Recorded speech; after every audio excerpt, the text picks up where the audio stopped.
Within a vast, mysterious universe, whose origins and future are incomprehensible to human minds, there spins a tiny planet that houses a variegated human family, contentious, curious, concerned about survival, demanding answers to unanswerable questions. Early on, there arose among this human family storytellers, shamans, priests, with answers for the unanswerable. At first, traditions were handed down orally, but in time, writing made possible paper popes, Bibles. Food for Thought Productions is pleased to present Dr. W. Milton Timmons, researcher, author, and educator, who guided us through a history of the Jewish Bible and related literature in our last program, and who now traces the genesis and development of the first canonized Christian Bible. This part of the series completes the Judeo-Christian source material, which will lead to our next program in the series, which will show how the myriad of Bibles have proliferated from the early Judeo-Christian traditions. Hello, we're back for the second segment of this series on paper popes, or, as we explained last time, Bibles, which are the guide for the people who subscribe to the particular group that the Bible is designed for, as you will see as we go on. Now, Dr. Timmons, we're back together again. Back again. And we'll just do a real brief review of how long it took to get the Jewish Bible together, and then this time we can see the tortuous road to arrive at the Christian Bible. Right. Well, Dr. Timmons, we still have your charts to keep us straight with the dates and events of this saga. Would you briefly recap the history of the Jewish Bible from last time? Yes, there are the oral traditions, some borrowed from other cultures, but the history of the Hebrews starts with Abraham. With Yahweh, Elohim, God, whatever name they chose, as a significant factor. Right, but we've got a lot to cover, so let's fast forward. Suffice it to say, the Jewish Bible was a long time getting written and assembled. These are the books that were inspired by Yahweh. Mm-hmm. And these other books that are floating around may be interesting and instructive, but they were not inspired by God. Mm-hmm. According to the rabbis. According to the rabbis at Jamnia. So therefore we see that the Jewish Bible, by the time we arrived at the Jewish Bible, it was after a whole history from the time of Abraham and hundreds of years. 1,000 years from the first writing up until the closing. People right. To arrive at the Jewish Bible, and it didn't get written down until hundreds of years after the people were a people. Correct. All right, so now the similar thing happened with the Christians. So do you want to give us the beginning of Christianity? All right. There may or may not have been a man named Joshua ben Joseph, and the Greek translation of the name Joshua is Jesus. Mm-hmm. At any rate, according to Christian scriptures, of course, there was a man named Jesus that they called the Christ or the Messiah. Mm-hmm. Christ is a Greek translation of the Hebrew word Messiah, meaning a divinely appointed king. Right. At any rate, whether he existed or not, the religion is based on the assumption these ideas that they attribute.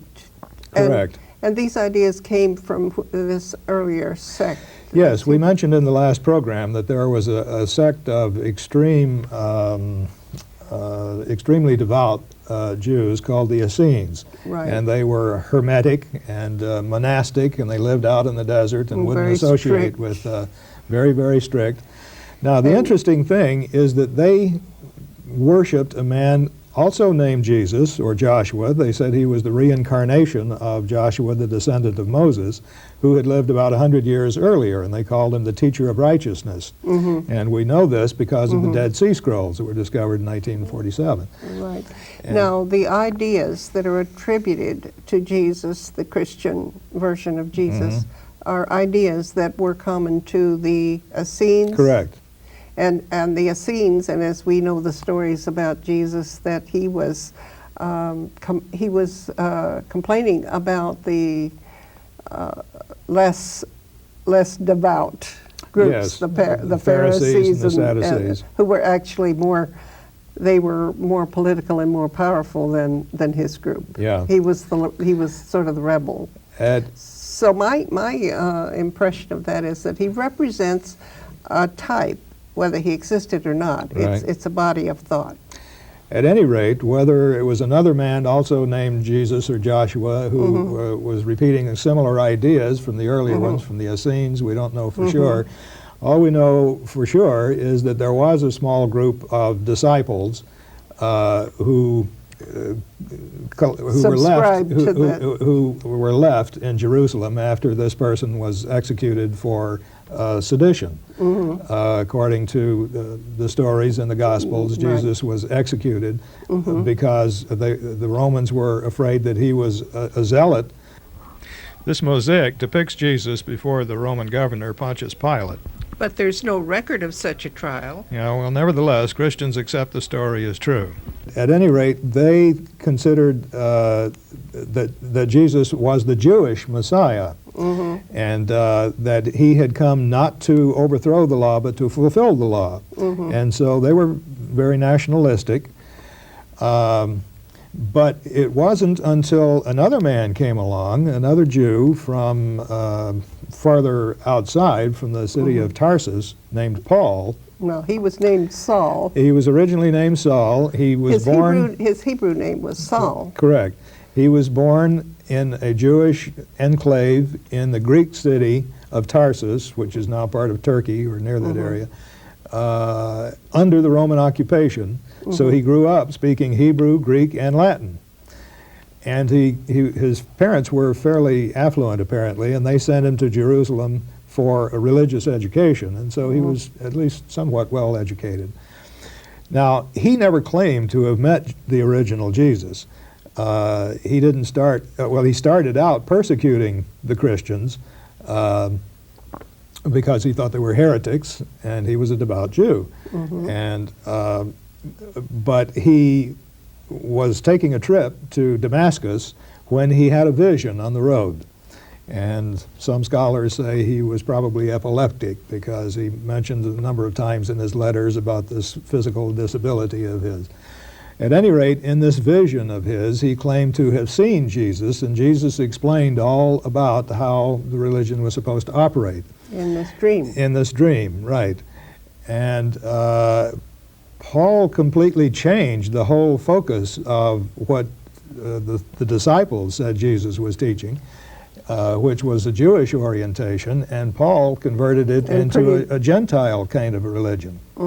And he synthesized the Jewish idea of a Messiah, of a divinely appointed king, with a Greek idea of a resurrected Savior God and fertility God. Now, during his travels around the Mediterranean, he wrote a number of letters to various congregations and various individuals. And these are the very earliest Christian writings. Paul's letters. Paul's letters, right. Now, were other people writing letters with their ideas? Yes, there were other evangelists and disciples and so forth also writing letters, and some of these may or may not have ended up in the Christian Bible. So all of the Christian writings were in the form of letters at that The earliest stage. ones were, that's right. And then you got to the Gospels. Then we got to the Gospels. The earliest Gospel was probably the book of Mark, which was written around 60 to 70 CE, and the last one was the book of John, which was written somewhere around 90 to 100 CE. Matthew and Luke were written in between. Also the book of Acts. The book of Acts was probably written by the same person who wrote the book of Luke. And the book of Acts is what? The book of Acts is a history of the Acts of the Apostles and the evangelists, and the development from the time, yes, and the development of the church from the time of Jesus' death up until the death of Paul. Christianity then became the state religion of the Roman Empire when the Emperor Constantine became inherit. Well, he fought for the throne, and he finally beat out his competitors. He was a general, and he won some battles and became emperor in 303. Then he converted the Roman Empire into a Christian government in 318. Well, there again, he did that as a unifying That's right. technique. Before him was an emperor named Diocletian who had been persecuting the Christians, and the first thing that Constantine did Throwing was them eliminate. to the lions. That's right. Perhaps, although that may have been exaggerated in later Christian literature. We don't know for sure. But at any rate, he lifted the ban against Christians, and in fact just went the opposite way and gave them all sorts of special privileges, and began converting the pagan temples into Christian churches by just changing the names on the statues primarily. The Vatican. Constantine gave the Christians their official start in 318, and look at them now. Very impressive. And those buildings contain a treasure trove of art. That could feed a whole lot of hungry people. Not likely. And Constantine is presumably the first Christian emperor, although he never had himself baptized until just before he died. But he claimed to have been a Christian all along. Oh, I see. Now, All right. shortly after he made the empire a Christian government in 318, he thought that this would immediately have a unifying influence, but he discovered to his dismay that the Christians were squabbling with each other over what Christianity was just as much as they ever had been in all of the pagan religions. And so finally he ordered a conference in the city of Nicaea in the year 325. The city of Nicaea was a small town near the Black Sea, just a few miles away from Byzantium, where he had set up his palace, later changing the name to Constantinople. And he called 318 bishops from all over the Mediterranean to come together for this first ecumenical council. And this was the Nicene Council. And their first order of business was to come up with an official Christian creed, so that they could all agree on what Christianity was. Now, a creed is exactly what? All right, a creed is a summary of all of the specific doctrines that you're supposed to believe in order to be an official member of that Everything particular you agree religion. to believe and everything you agree to act on. That's right. I think. Like one doctrine is the resurrection of Christ, for example. Another doctrine is that he was crucified under Pontius Pilate. Another one that he's the son of Mary, and so forth. Those are all separate and that the Bible doctrines. is the Word of God. Right. Word for word. Yeah. Well, That would that's be not an- part of the Apostles' Creed, but It's not. yeah. Okay. At any rate, the Council of Nicaea then created the Nicene Creed, which is about a page long, a list of all of the doctrines that one is supposed to assent to. This is what we believe. That's right. And to this day, that's basically what Christians believe. And then they began debating which books, out of all of the hundreds of books floating, and epistles and gospels and so forth floating They had around. a big library to choose from. They had a huge library of possible religious books to choose from.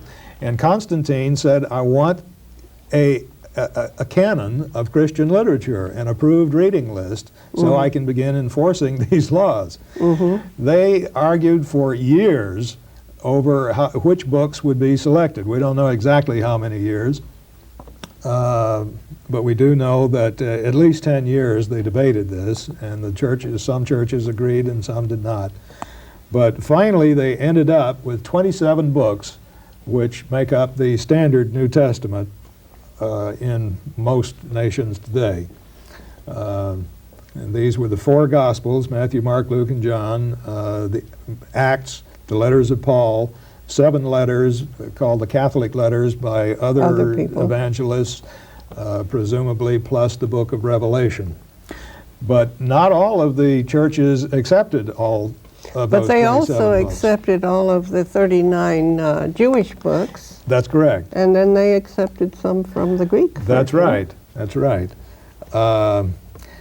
Now, remember that So the Christian Bible that was finally agreed to included what? It included all 39 from the Jewish all 39, Bible. plus about 14 others that were still in the Greek Septuagint, In the Septuagint. that the rabbis had Right. rejected back Right. in 90 CE. So they took those in. They That's right. took 4 Gospels, Right, Paul's letters, and Acts, and some other letters. and some other letters, right, All right, the book and- of Acts was the Christian history. right. This Up is to the all death written, of Paul. this is all assembled after a lot of history. Oh, yes. This And- is 325. Right, 300, over 300 years later, Right. before they, you see, a lot of people feel, well, you get the Bible and then you go from that. Yeah. And but then the other one they work was backwards. Revelations, is in the Christian Bible, right? Right, the book of Revelation, Right. also referred to as the Apocalypse of John. We don't know who John was. It certainly wasn't the disciple. Well, And most people this- most people don't know who John is. Yeah, well, at any That's rate, another story. yeah. At any rate, whoever he was probably living on the island of Patmos, where there was a prison. He may have been a prisoner. At any rate, it is an apocalyptic book, which goes back to, that is a genre of literature that was very popular among the Jews, in which the author claims to have had a vision or a dream in which all sorts of things are revealed to him by God. And it's highly symbolic. These were the original Freudians. And so you never know exactly what they're talking about. The books are filled with all sorts of bizarre imagery about eagles with 3 heads and 12 pairs of wings. Right. And So on. anyway, so this was the first official canonized Christian Bible that was assembled at Nicaea, That's right. correct? That's right. And what language was it written? It was all in Greek. And It was in Greek? Constantine in Greek. And Constantine ordered 50 copies of this approved Bible to be distributed to the churches that he was setting up around the Well, empire. were they speaking Greek in Rome? Yes, at They that were. time. I guess Constantine also spoke Greek. Yeah, he did. At any rate, there had not been a translation into Latin yet. I see. When did that they? was the next step. That was the next step. So Right. that But was first he because ordered these- that's what the Catholic Church Right. insists on. I see. So when did they translate that? Let me see. I take it back. There had been a translation from the Septuagint into Latin earlier, and that was called the Old Latin Bible. I see. But all of the New Testament writings were written in Greek. And when they delivered their 50 Bibles to Constantine, these were 50 trunks, presumably, filled with scrolls written in Greek. I see. Then it wasn't until, let's see, Pope Damasus in 382 then ordered one of his bishops, named Bishop Jerome, to translate the Greek books of the Bible into Latin. I see. And it took Jerome about 10 years to do that. Because they didn't have a printing press. They didn't have Everything a printing by press. hand. And furthermore, it was pretty easy for Jerome to translate directly from Greek into Latin for the New Testament. And then he started translating the Greek translation of the Old Testament into Latin, and he was very dissatisfied with it and said, this is a sloppy translation. So he taught himself how to read Hebrew so he could go back and make an original translation. It took him 10 years to do that. So anyway, the Pope ordered this bishop to make a Latin copy That's of right. the work that had been done at Nicaea. That's correct. The Bible then was organized into Latin That's right. and was still done by hand on scrolls. That's right. Okay, when Now- did we start to get it in a little more Well, usable form? before we get to that, I should mention that Jerome was uncertain about those 14 additional books. And he said, should I translate these? Because these were rejected by the rabbis back in 90. And in the meantime, the Christian churches had had 2 more ecumenical councils in the meantime, one in in Hippo and one in Carthage. And they had reaffirmed those 14 books From the Septuagint. and said these should go in our version of the Bible also. And so Jerome went ahead and translated them into Latin, and this Latin book then became known as the Vulgate, which was the first Latin version of the entire Bible, Christian Bible. From beginning to end, both Old and New Testament. It must have been Testament. close to 400 years by the time they got a Bible. That's right. By the time the Christians got their Bible, they'd been in existence 400 years or more. Now, nothing too much happened as far as the development of the Bible was concerned until around 1000. All of the bishops around the area were equal in power, but the Bishop of Rome began, well, at first the Bishop of Rome was a political appointment, but later they began... By the emperor, you mean? Yeah, by emperors, and see. you could buy the papacy to the highest bidder, so it was pretty corrupt. But gradually they began to reform it, and the Pope began to assume more power.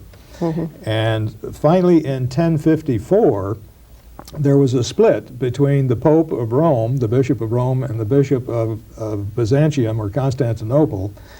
And the Bishop of Rome, the Pope, unilaterally made a change in the Nicene Creed and said everybody has to follow this change. And because he assumed he was that he was the ultimate authority of all Christians. And the Patriarch in Constantinople said, we don't accept your authority. We still abide by the original Nicene Creed.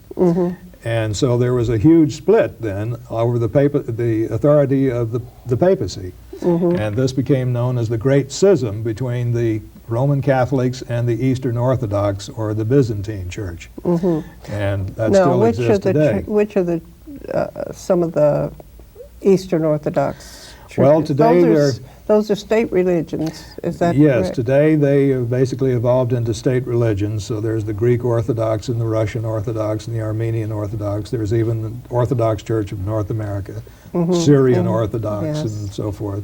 And they don't bow down to Rome. They don't recognize the Pope. The Pope. That's right. In fact, each one of them sort of goes on their own way. Each one is autonomous. Autonomous. And what language are their Bibles? In all of the indigenous languages of their country. Of their countries. That's right. And about 1517, a priest named Martin Luther, a German priest, split away from the Catholic Church, and he said, we don't need the Pope to tell us how to live or what to believe. We have the Word of God itself to guide us. We have a paper Pope. We have a paper Pope. And so he translated it into German for the first time. He was also critical of the Pope. He had a lot of criticisms of the Catholic Church.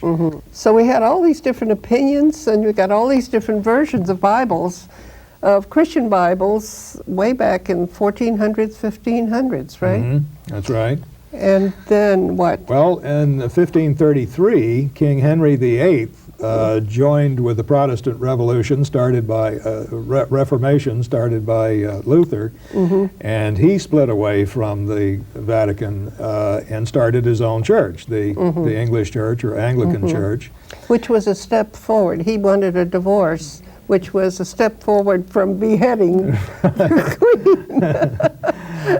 Doing it the hard way, right. At any rate, he then, in order to establish his Protestant church, he then ordered 2,500 copies of Wycliffe's English Bible to be printed and distributed to all of the major churches throughout England. This was called the Great Bible.